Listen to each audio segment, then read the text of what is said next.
சங்கீதம் 36ஆம் அதிகாரம். துன்மார்க்கனுடைய துரோக பேச்சு என் உள்ளத்திற்கு தெரியும். அவன் கண்களுக்கு முன் தெய்வ பயம் இல்லை. அவன் தன் அக்கிரமம் அருவருப்பானதென்று தன் பார்வைக்கேற்றபடி தனக்குத்தானே இச்சகம் பேசுகிறான். அவன் வாயின் வார்த்தைகள் அக்கிரமமும் வஞ்சகமும் உள்ளது. புத்தியாய் நடந்து கொள்வதையும் நன்மை செய்வதையும் விட்டுவிட்டான். அவன் தன் படுக்கையின் மேல் அக்கிரமத்தை யோசித்து நல்லதல்லாத வழியிலே நிலைத்து பொல்லாப்பை வெறுக்காதிருக்கிறான். கர்த்தாவே, உமது கிருபை வானங்களில் விளங்குகிறது. உமது சத்தியம் மேக மண்டலங்கள் பரியந்தம் எட்டுகிறது. உமது நீதி மகத்தான பர்வதங்கள் போலவும் உமது நியாயங்கள் மகா ஆழமாகவும் இருக்கிறது. கர்த்தாவே, மனுஷரையும் மிருகங்களையும் காப்பாற்றுகிறீர். தேவனே, உம்முடைய கிருபை எவ்வளவு அருமையானது!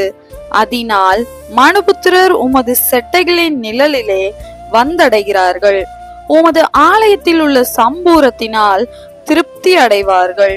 உமது பேரின்ப நதியினால் அவர்கள் தாகத்தை தீர்க்கிறீர். ஜீவ ஊற்று உம்மிடத்தில் இருக்கிறது. உம்முடைய வெளிச்சத்திலே வெளிச்சம் காண்கிறோம். உம்மை அறிந்தவர்கள் மேல் உமது கிருபையையும் செம்மையான இருதயம் உள்ளவர்கள் மேல் உமது நீதியையும் பாராட்டி அருளும். பெருமைக்காரரின் கால் என்மேல் வராமலும் துன்மார்க்கருடைய கை என்னை பறக்கடியாமலும் இருப்பதாக. அதோ, அக்கிரமக்காரர் விழுந்தார்கள், எழுந்திருக்க மாட்டாமல் தள்ளுண்டு போனார்கள். சங்கீதம் 37ஆம் அதிகாரம். பொல்லாதவர்களை குறித்து எரிச்சல் அடையாதே. நியாயக்கேடு செய்கிறவர்கள் மேல் பொறாமை கொள்ளாதே. அவர்கள் புல்லை போல் சீக்கிரமாய் அறுப்புண்டு பசும் பூண்டை போல் வாடி போவார்கள். கர்த்தரை நம்பி நன்மை செய். தேசத்தில் குடியிருந்து சத்தியத்தை மேய்ந்து கொள். கர்த்தரிடத்தில் மனமகிழ்ச்சியாயிரு. அவர் உன் இருதயத்தின் வேண்டுதல்களை உனக்கு அருள் செய்வார். உன் வழியை கர்த்தருக்கு ஒப்புவித்து அவர் மேல் நம்பிக்கையாயிரு. அவரே காரியத்தை வாய்க்க பண்ணுவார். உன் நீதியை வெளிச்சத்தை போலவும் உன் நியாயத்தை பட்ட பகலை போலவும் விளங்க பண்ணுவார். கர்த்தரை நோக்கி அமர்ந்து அவருக்கு காத்திரு. காரிய சித்தியுள்ளவன் மேலும் தீவினைகளை செய்கிற மனுஷன் மேலும் எரிச்சலாகாதே. கோபத்தை நெகிழ்ந்து உக்கிரத்தை விட்டுவிடு. பொல்லாப்பு செய்ய ஏதுவான எரிச்சல் உனக்கு வேண்டாம். பொல்லாதவர்கள் அறுப்புண்டு போவார்கள். கர்த்தருக்கு காத்திருக்கிறவர்களோ பூமியை சுதந்தரித்து கொள்ளுவார்கள். இன்னும் கொஞ்ச நேரம்தான், அப்போது துன்மார்க்க நீரான். அவன் ஸ்தானத்தை உற்று விசாரித்தாயானால் அவன் இல்லை. சாந்த குணமுள்ளவர்கள் பூமியை சுதந்தரித்து மிகுந்த சமாதானத்தினால் மனமகிழ்ச்சியாய் இருப்பார்கள். துன்மார்க்கன் நீதிமானுக்கு விரோதமாய் தீங்கு நினைத்து அவன் பேரில் பற்கடிக்கிறான். ஆண்டவர் அவனை பார்த்து நகைக்கிறார். அவனுடைய நாள் வருகிறதென்று காண்கிறார். சிறுமையும் எளிமையும் ஆனவனை மடிவிக்கவும் செம்மை மார்க்கத்தாரை விழ பண்ணவும் துன்மார்க்கர் பட்டயத்தை உருவி தங்கள் வில்லை நாணேற்றுகிறார்கள். ஆனாலும் அவர்கள் பட்டயம் அவர்களுடைய இருதயத்திற்குள் உருவிப்போம். அவர்கள் வில்லுகள் முறியும். அநேக துன்மார்க்கருக்குள்ள செல்வ திரட்சியை பார்க்கிலும் நீதிமானுக்குள்ள கொஞ்சமே நல்லது. துன்மார்க்கருடைய புயங்கள் முறியும், நீதிமான்களையோ கர்த்தர் தாங்குகிறார். உத்தமர்களின் நாட்களை கர்த்தர் அறிந்திருக்கிறார். அவர்கள் சுதந்திரம் என்றென்றைக்கும் இருக்கும். அவர்கள் ஆபத்து காலத்திலே வெட்கப்பட்டு போகாதிருந்து பஞ்ச காலத்திலே திருப்தி அடைவார்கள்.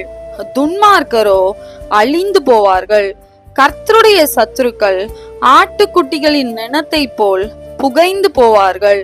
அவர்கள் புகையாய் புகைந்து போவார்கள். துன்மார்க்கன் கடன் வாங்கி செலுத்தாமற் போகிறான். நீதிமானோ இறங்கி கொடுக்கிறான். அவரால் ஆசீர்வதிக்கப்பட்டவர்கள் பூமியை சுதந்தரித்துக் கொள்ளுவார்கள். அவரால் சபிக்கப்பட்டவர்களோ அறுப்புண்டு போவார்கள். நல்ல மனுஷனுடைய நடைகள் கர்த்தரால் உறுதிப்படும். அவனுடைய வழியின் மேல் அவர் பிரியமாய் இருக்கிறார். அவன் விழுந்தாலும் தள்ளுண்டு போவதில்லை. கர்த்தர் தமது கையினால் அவனை தாங்குகிறார். நான் இளைஞனாய் இருந்தேன், முதிர் வயதுள்ளவனும் ஆனேன்.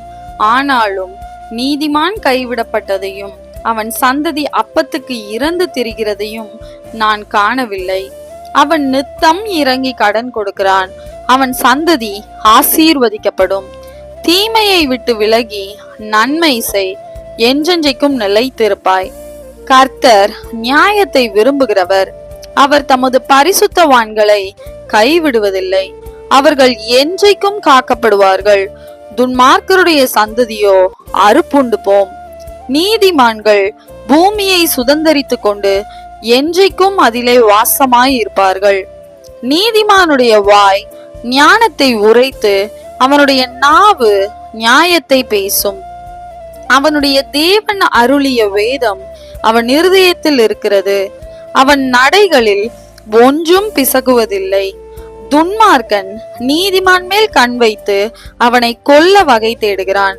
கர்த்தரோ அவனை இவன் கையில் விடுவதில்லை. அவன் நியாயம் விசாரிக்கப்படுகையில் அவனை ஆக்கினைக்குள்ளாக தீர்ப்பதும் இல்லை. நீ கர்த்தருக்கு காத்திருந்து அவருடைய வழியை கைக்கொள். அப்பொழுது நீ பூமியை சுதந்தரித்துக் கொள்வதற்கு அவர் உன்னை உயர்த்துவார். துன்மார்க்கர் அறுப்புண்டு போவதை நீ காண்பாய். கொடிய பலவந்தனான ஒரு துன்மார்க்கனை கண்டேன். அவன் தனக்கேற்ற நிலத்தில் முளைத்திருக்கிற பச்சை மரத்தை போல் தலைத்தவனாய் இருந்தான். ஆனாலும் அவன் ஒளிந்து போனான். பாருங்கள், அவன் இல்லை. அவனை தேடினேன், அவன் காணப்படவில்லை. நீ உத்தமனை நோக்கி செம்மையானவனை பார்த்திரு. அந்த மனுஷனுடைய முடிவு சமாதானம். அக்கிரமக்காரர் ஏகமாய் அழிக்கப்படுவார்கள். அறுப்புண்டு போவதே துன்மார்க்கரின் முடிவு. நீதிமான்களுடைய ரட்சிப்பு கர்த்தரால் வரும். இக்கட்டு காலத்தில் அவரே அவர்கள் அடைக்கலம். கர்த்தர் அவர்களுக்கு உதவி செய்து அவர்களை விடுவிப்பார். அவர்கள் அவரை நம்பி இருக்கிறபடியால் அவர்களை துன்மார்க்கருடைய கைக்கு தப்புவித்து ரட்சிப்பார். சங்கீதம் 38 அதிகாரம். கர்த்தாவே, உம்முடைய கோபத்தில் என்னை கடிந்து கொள்ளாதேயும், உம்முடைய உக்கிரத்தில் என்னை தண்டியாதேயும். உம்முடைய அம்புகள் எனக்குள்ளே தைத்திருக்கிறது. உமது கை என்னை இருத்துகிறது. உமது கோபத்தினால் என் மாம்சத்தில் ஆரோக்கியமில்லை. என் பாவத்தினால் என் எலும்புகளில் சௌக்கியமில்லை. என் அக்கிரமங்கள் என் தலைக்கு மேலாக பெருகிற்று. அவைகள் பார சுமையை போல என்னால் தாங்க கூடாத பாரமாயிற்று. என் மதிகேட்டு நிமித்தம் என் புண்கள் அழுகி நாற்றம் எடுத்தது. நான் வேதனைப்பட்டு ஒடுங்கினேன். நாள் முழுதும் துக்கப்பட்டு திரிகிறேன். என் குடல்கள் எரிபந்தமாய் எரிகிறது. என் மாம்சத்தில் ஆரோக்கியமில்லை. நான் பலனற்று போய் மிகவும் நொறுக்கப்பட்டேன்.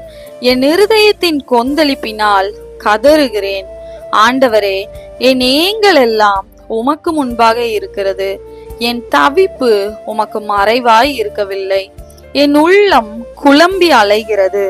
என் பலன் என்னை விட்டு விலகி என் கண்களின் ஒளி முதலாய் இல்லாமற் போயிற்று.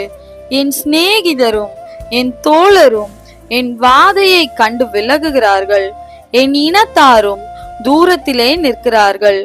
என் பிராணனை வாங்க தேடுகிறவர்கள் எனக்கு கண்ணிகளை வைக்கிறார்கள். எனக்கு பொல்லாங்கு தேடுகிறவர்கள் கேடானவைகளை பேசி நாள் முழுதும் வஞ்சனைகளை யோசிக்கிறார்கள்.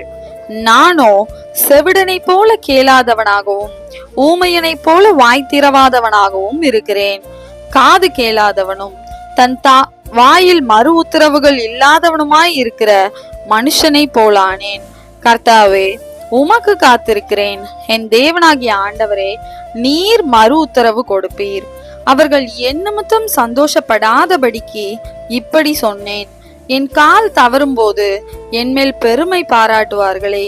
நான் தடுமாறி விழ ஏதுவாய் இருக்கிறேன். என் துக்கம் எப்பொழுதும் என் முன்பாக இருக்கிறது. என் அக்கிரமத்தை நான் அறிக்கையிட்டு என் பாவத்தின் நிமித்தம் விசாரப்படுகிறேன். என் சத்துருக்கள் வாழ்ந்து பலத்திருக்கிறார்கள். முகாந்திரம் இல்லாமல் என்னை பகைக்கிறவர்கள் பெருகி இருக்கிறார்கள். நான் நன்மையை பின்பற்றுகிறபடியால் நன்மைக்கு தீமை செய்கிறவர்கள் என்னை விரோதிக்கிறார்கள். கர்த்தாவே, என்னை கைவிடாதேயும். என் தேவனே, எனக்கு தூரமாய் இராதேயும். என் இரட்சிப்பாகிய ஆண்டவரே, எனக்கு சகாயம் செய்ய தீவிரியும். சங்கீதம் 39ஆம் அதிகாரம். என் நாவினால் பாவம் செய்யாதபடிக்கு நான் என் வழிகளை காத்து துன்மார்க்கன் எனக்கு முன்பாக இருக்கும் மட்டும் என் வாயை கடிவாளத்தால் அடக்கி வைப்பேன் என்றேன். நான் மௌனமாகி ஊமையனாய் இருந்தேன், நலமானதையும் பேசாமல் அமர்ந்திருந்தேன். ஆனாலும் என் துக்கம் அதிகரித்தது, என் இருதயம் எனக்குள்ளே அனல் கொண்டது. நான் தியானிக்கையில் அக்கினி மூண்டது. அப்பொழுது என் நாவினால் விண்ணப்பம் செய்தேன். கர்த்தாவே, நான் எவ்வளவாய் நிலையற்றவன் என்று உணரும்படி என் முடிவையும் என் நாட்களின் அளவு இவ்வளவு என்பதையும் எனக்கு தெரிவியும். இதோ, என் நாட்களை 4 விரற்கடையளவாக்கினீர். என் ஆயுசு உமது பார்வைக்கு இல்லாதது போல் இருக்கிறது. எந்த மனுஷனும் மாயையே என்பது நிச்சயம்.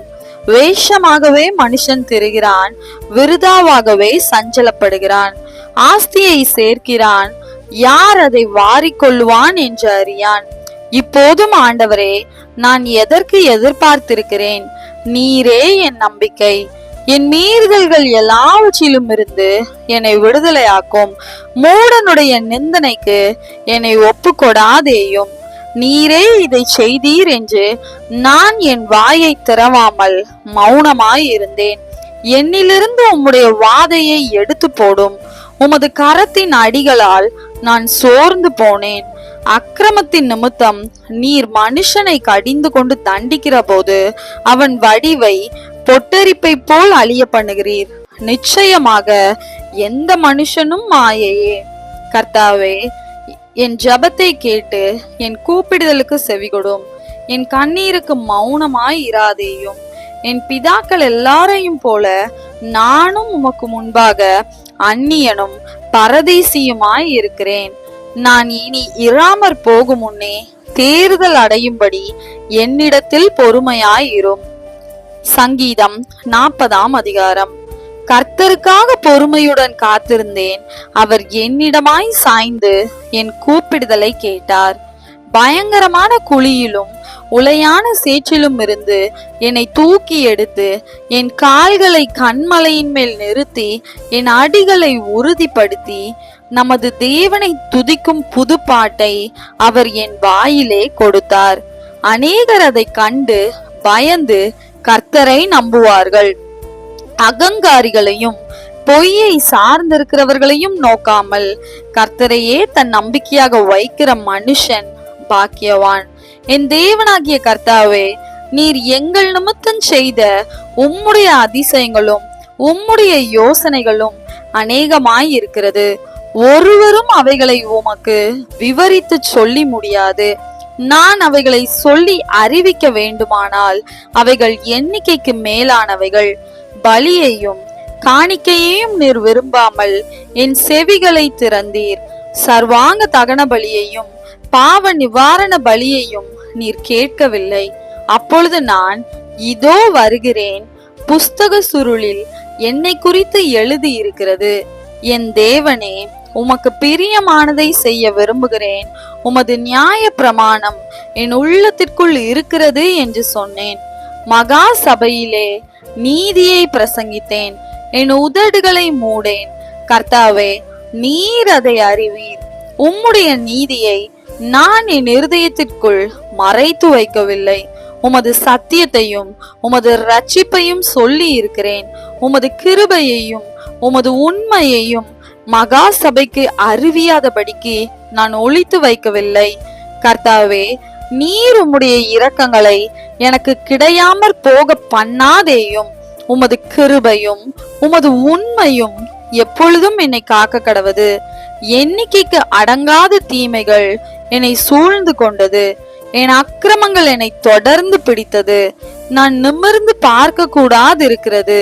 அவைகள் என் தலைமயிரிலும் அதிகமாய் இருக்கிறது.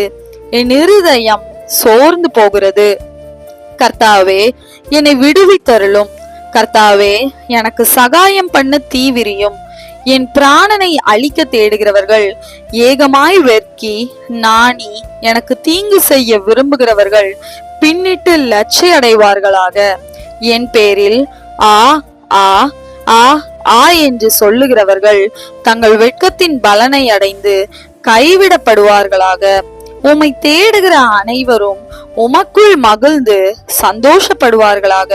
உம்முடைய ரட்சிப்பை விரும்புகிறவர்கள் கர்த்தருக்கு மகிமை உண்டாவதாக என்று எப்பொழுதும் சொல்வார்களாக.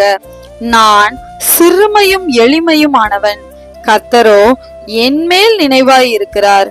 தேவரீர் என் துணையும் என்னை விடுவிக்கிறவருமாய் இருக்கிறீர். என் தேவனே தாமதியாதேயும்.